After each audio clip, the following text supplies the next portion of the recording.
Oh, it's killing me here. So we've got today. I'll be running my suck about. There was a ranger buddy that had a incident in which there was a individual that was supposedly a super stud kid, and he gets to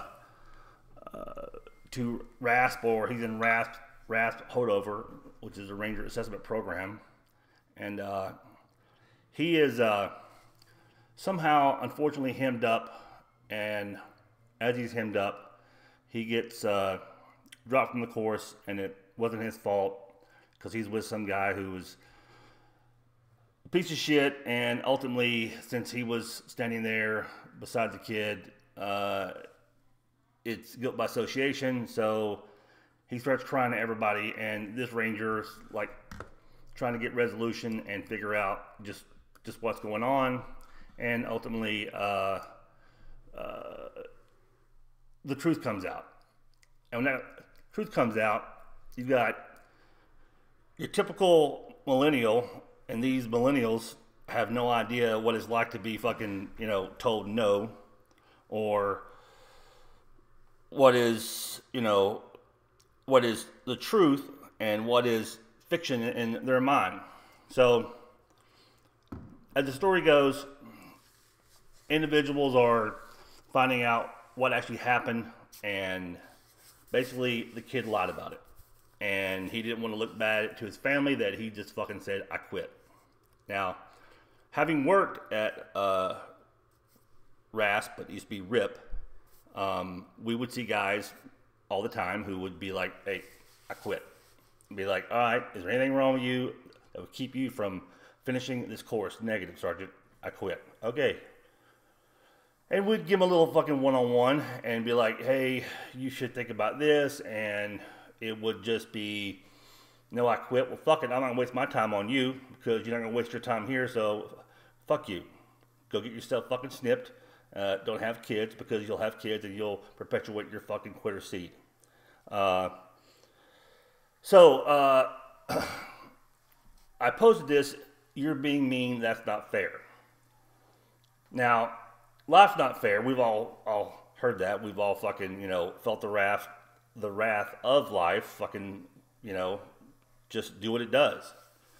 And so when it was all said and done, the individual, the ranger looked like a fucking, he was in the wrong because he went the fuck off, which is understandable because he didn't have all the information. And he since said, hey man, I fucked up. And knowing that someone says, hey, I fucked up is okay, because that's, humility.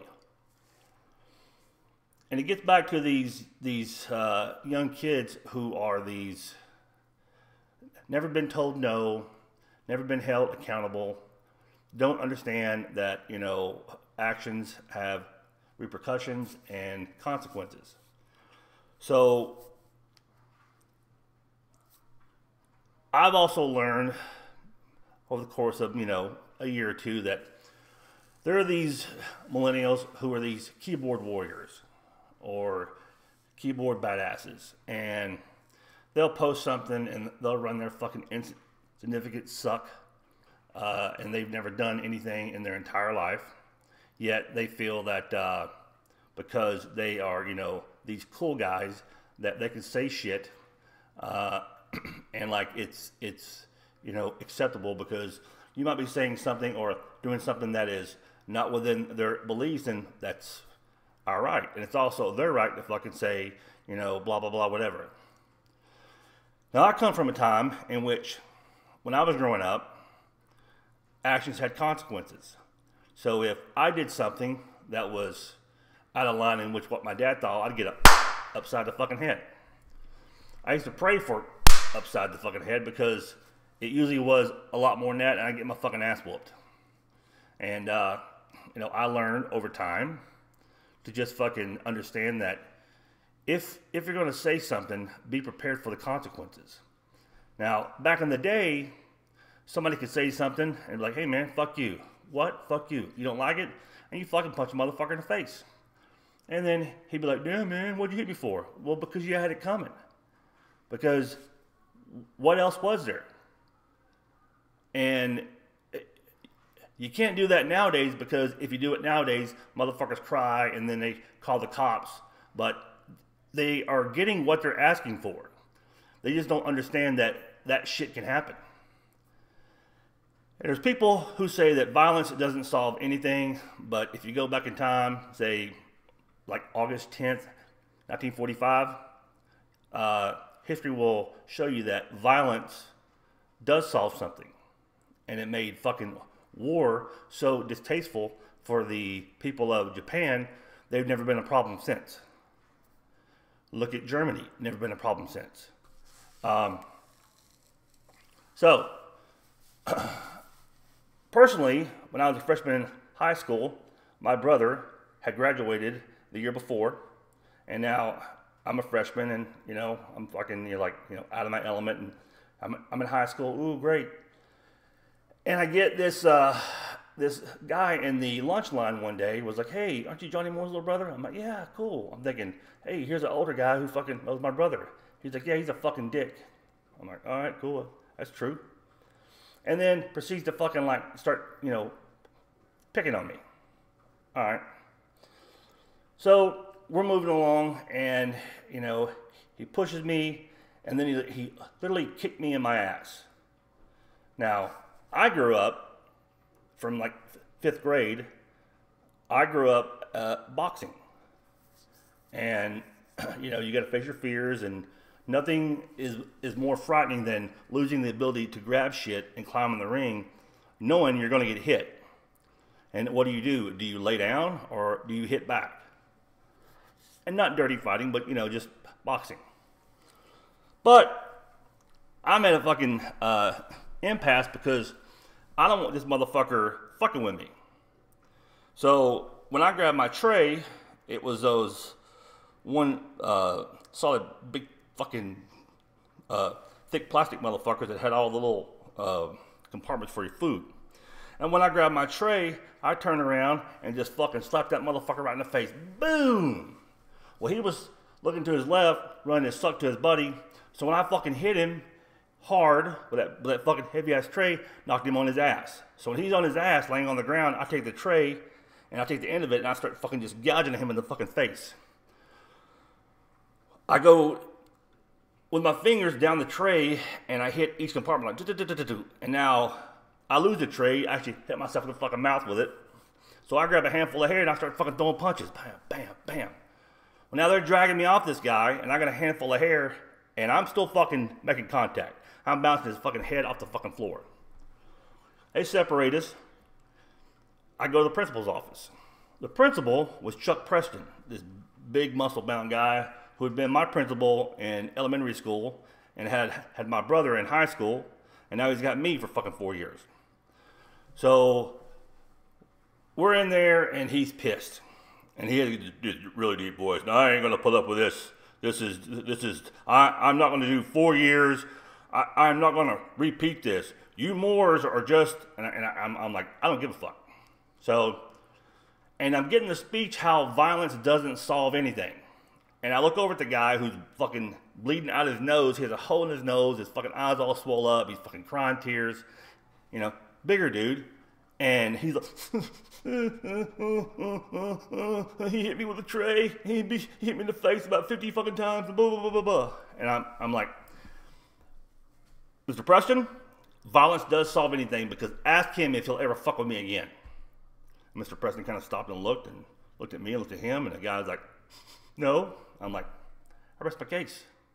So he sends a guy out, says, don't do it again, kind of laughingly, and then I was free to go. And that's a prime example in my life experiences how violence does solve something. So back to my point is which, on the Facebook, if you're this little 18, 19, 20, 25, 30-year-old fucking cunt who's never done nothing in your entire life, and in the real world, if you were to say something smart to a guy like me, back in my day, you get the fucking shit kicked out of you. And what would that teach you? That would teach you, don't be that guy. You would learn respect. You would learn to fucking process your words before you say them. But they don't, because there's no consequences. And they'll keep fucking running their sucks, and one day they'll meet somebody, and they'll cross the fucking line, and they'll get their fucking face punched in. And they'll cry about it and say, you're being mean. That's not fair. Fuck fair. Alright? You won't get no fucking sympathy either. You know, fucking sympathy, look it up in the dictionary between fucking shit and syphilis. So, this is kind of fucking, like someone said, hey man, do you have a schedule and what you're going to, put these out? I'm like, fuck no, I don't have a fucking schedule. I'm retired. I go to the gym or whatever, but whenever it comes to me, I'm gonna fucking do it.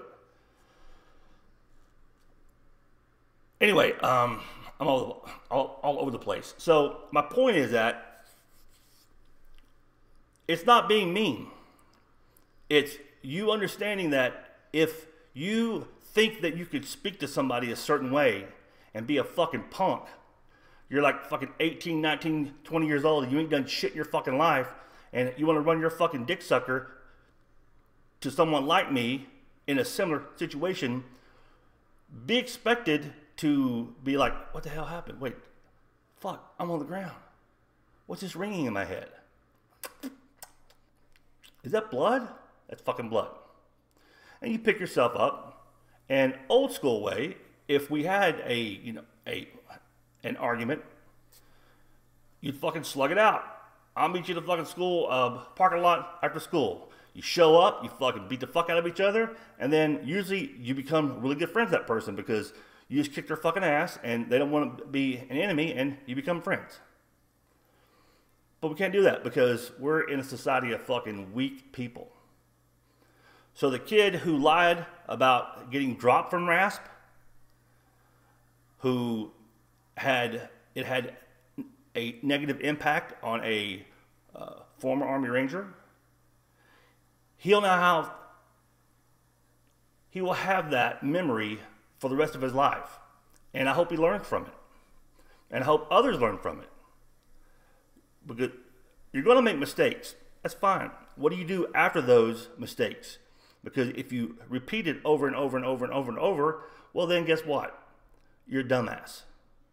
And at some point in time, life is going to bend you over and it's going to fuck you. And when mommy and daddy ain't there anymore to fucking pick you up, it'll be okay. He was so mean to me. Here's a trophy. You don't get a fucking trophy because you're the first loser. So the victor goes the spoils, and it's usually some fucking, hot chick who's like, ooh, you're kind of sexy. Let me spread my legs for you and you fucking fuck my brains out. Anyway, so that's life. Life is mean. Life ain't fair. It is a vicious motherfucker.